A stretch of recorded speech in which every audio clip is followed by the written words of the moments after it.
Saudi আরবে company change করুন দুটি উপায়ে, তাও আবার বৈধভাবে। হ্যাঁ, ঠিকই শুনছেন।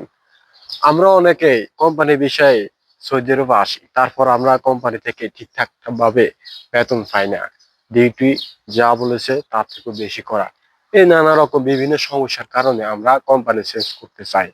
তাই দুইটি উপায়ে আপনি কোম্পানি চেঞ্জ করতে পারবেন। এক নম্বর উপায় হচ্ছে, আপনি যে নতুন কোম্পানিতে যাবেন ওই কোম্পানি থেকে একটা অফার লেটার বা অফার আসতে হবে, কিউয়া বা অ্যাপসার অ্যাপের মাধ্যমে সে অফারটা আসবে আপনার কাছে। আপনি সেখানে অ্যাকসেপ্ট করবেন, করার পর আপনার পুরনো কোম্পানি বা বর্তমানে যে কোম্পানিতে আছেন এই কোম্পানিতে তারা একটা নোটিফিকেশন পাবে, এবং তারা যদি এটা অ্যাকসেপ্ট করে তাহলে আপনার ট্রান্সফারটা খুব সহজে হয়ে যাবে। আপনি নতুন কোম্পানি খুব সহজে যেতে পারবেন।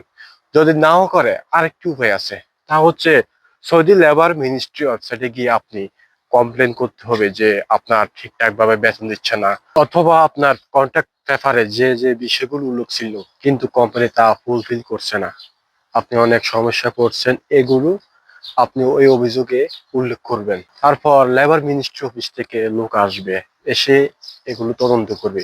যদি দেখে তা সত্য ও প্রমাণিত, তাহলে তারা আপনাকে অনুমতি দিয়ে দিবে।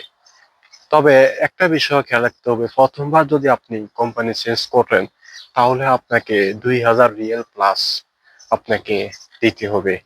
আর এটা অনেক সময় আপনি যে নতুন কোম্পানিতে যাবেন, যদি কোম্পানি, অনেক সময় বড় কোম্পানিগুলো তারা এগুলো দিয়ে থাকে, না হলে নিজের টাকা নিজেকেই দিতে হবে। তবে এটা অবশ্যই খেয়াল রাখা উচিত, আপনি যে নতুন কোম্পানিতে যাবেন তার সম্পূর্ণ ডিটেলস, বেতন, খাওয়া দাওয়া হতে এভরিথিং আপনি ভালোভাবে জেনে নেবেন, বুঝে শুনে তারপর যাবেন।